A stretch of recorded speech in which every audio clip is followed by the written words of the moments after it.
Hello everyone, my name is Duncan Palamourdas, and today we will be looking at a quick review of my new book, Why Alex Beats Bobbie at Poker, currently available at dnbpoker.com. Paperback is currently $29.95 and the ebook version is $19.95. Today we will actually be looking at the ebook version, although do expect that the paperback will be largely similar. And for those of you who don't know me, I'm a mathematician and UCLA instructor with specialization in the mathematics of poker and game theory. I'm also an avid poker player and poker contributor with articles on places like Card Player, Poker News, Upside Poker, and other places.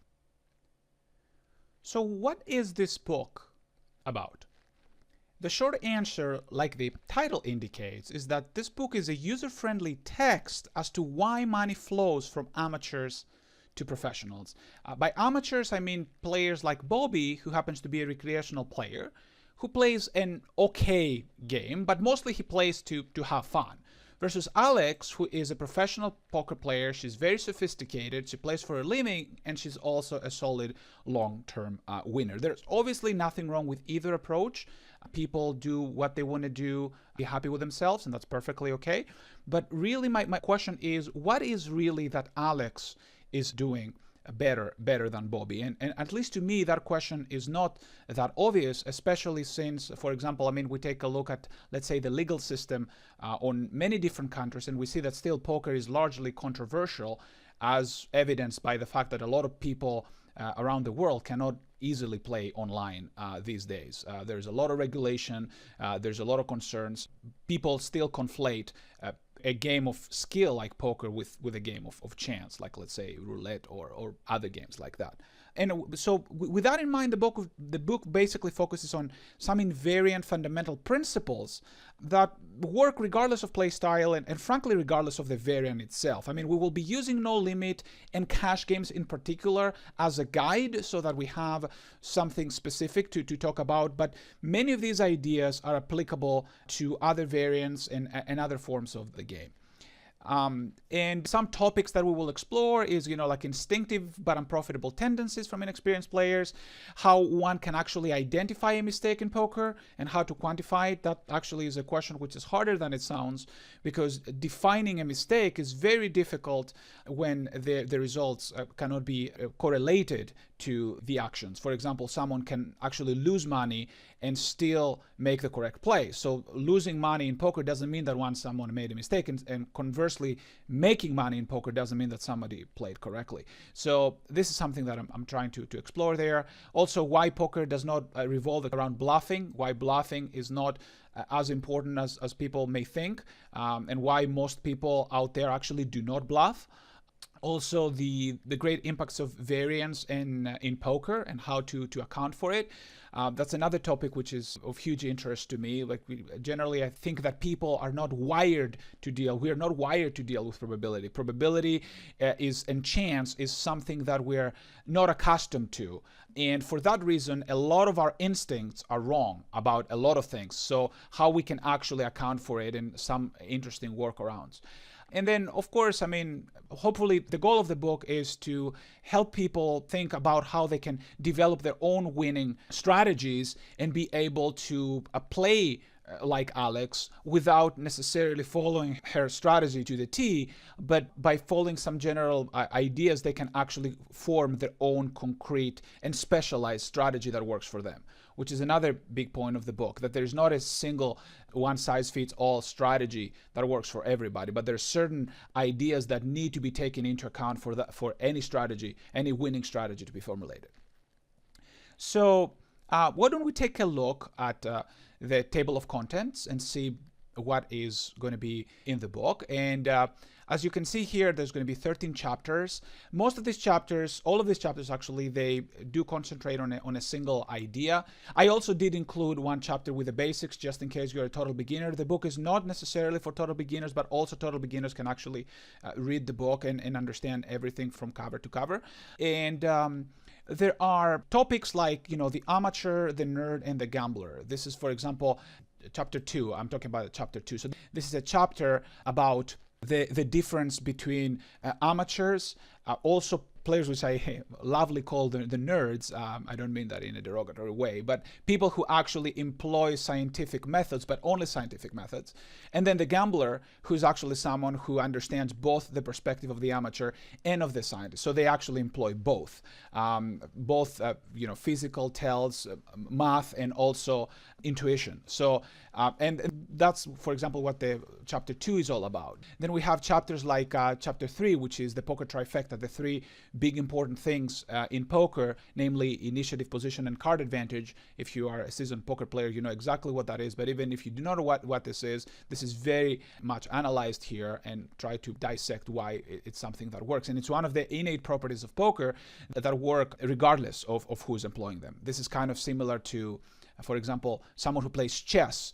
If they have the white pieces because they get to go first, they have an innate advantage over their opponent, all else being equal. Of course, if all else are not being equal because there's a skill differential, that's not enough to give them the win, but it's a head start. Then I do have a huge chapter on We're Only Human, with all of the instinctive tendencies of beginning poker players, which are usually wrong, and why they're wrong. Then, like I mentioned earlier, why poker does not revolve around bluffing. Poker is what I like to call an honest game. And then some principles: money saved is money earned, like the idea that, saving money at the poker table in various different ways and how one can do it can add up over time. Then the chapter that I mentioned earlier, the biggest chapter of the book, the cat is dead and alive, sort of. This is, I'm using some examples actually from quantum mechanics without getting into crazy details or anything like that, but why we're not wired to deal with randomness. And poker has a lot of randomness in it. A different form than the quantum mechanics, arguably. It's not an innate randomness, it's just that we don't have the actual information, but it is helpful nonetheless to think as if everything is purely random in poker, and I'm making a case for that as well.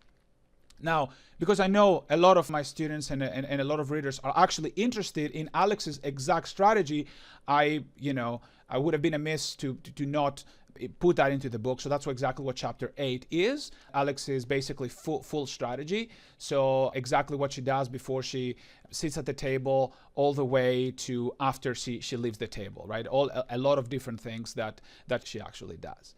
And but again, I mean, the book is not concentrated on one single person, namely Alex. It's just more general ideas.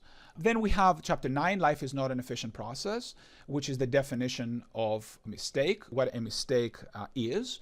And again, here you can see, I mean, knowing when one made a mistake is sometimes harder than correcting it. And in poker, that couldn't be truer, right? It's very, very difficult to know when someone made a mistake. And then we'll go over this. And for those of you who are familiar with prior work, I'm actually working on things that people have done in the past, and we towards the end of the section, there is fundamental theorem of poker and a generalization, what I like to call the generalized fundamental theorem of poker. And as you can see, there's very limited math throughout the book, right? I mean, I'm trying to use very simple language that everybody can understand.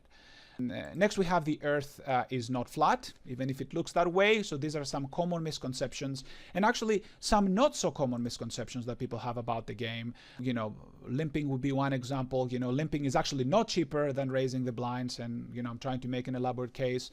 The fact that we actually do play for the blinds, so stealing the blinds is very, very important, and things like that. Close spots do not matter, and people are sweating them, and they shouldn't. Bad beats are extremely essential for the game, even though people think otherwise. Actually, every beat happens to be a bad beat, and so on. Like things like that, which I do think they're very, very, very, very important. Now, and then finally, there's a couple of chapters which there is a little bit of math, chapter 11 and chapter 12, where basically I'm trying to dissect a bet into value and bluff, and also try to find what is the worth of each individual bet, how much or each individual hand, if you will, how much every hand is worth, and how can we quantify it. Understandably, when we're talking about things like quantification, there's going to be some math. So these chapters 11 and 12, they do have a little bit of math in them. But for the uninitiated or people who are not very comfortable with math, the only thing that I'm going to say is that all you need is basically some high school math and some, comfort with very few multiplications and things like that. But the basic ideas are still dissected here as well. So even though there is some math, most of the math stays fairly simple, as you can see over here. Things like addition and multiplication for the most part, and I'm trying to explain why. And then finally, we have the chapter 13, keep it simple, stupid, so to speak, the well-known KISS principle, and the power of fundamentals. And this is the idea that fundamentals are incredibly important in poker.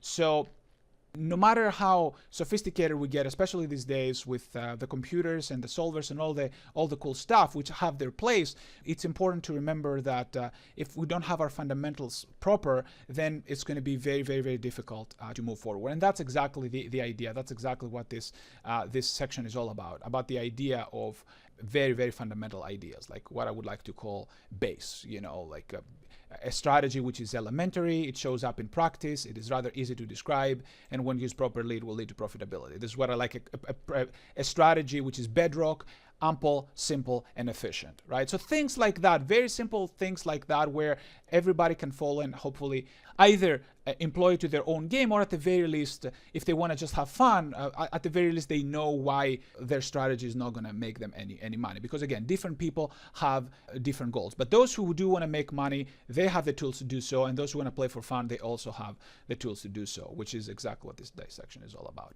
One last thing that I want to say before I let you go is that I have a lot of footnotes in the book. That is mostly because of my background.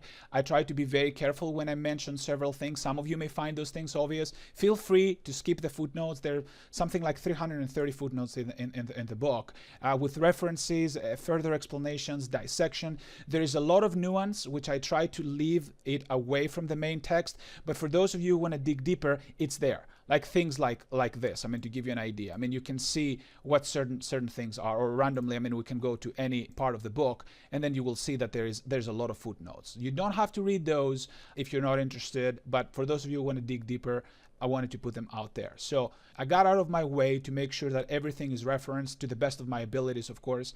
So hopefully this is something that you will enjoy.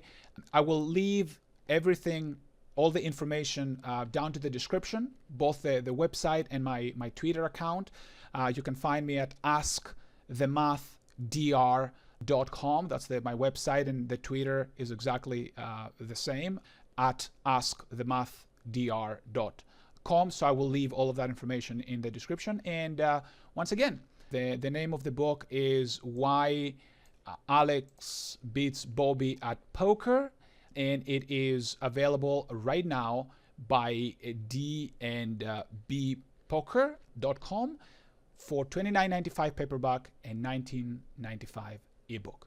Thank you very much for taking the time, and I'll see you in the next one.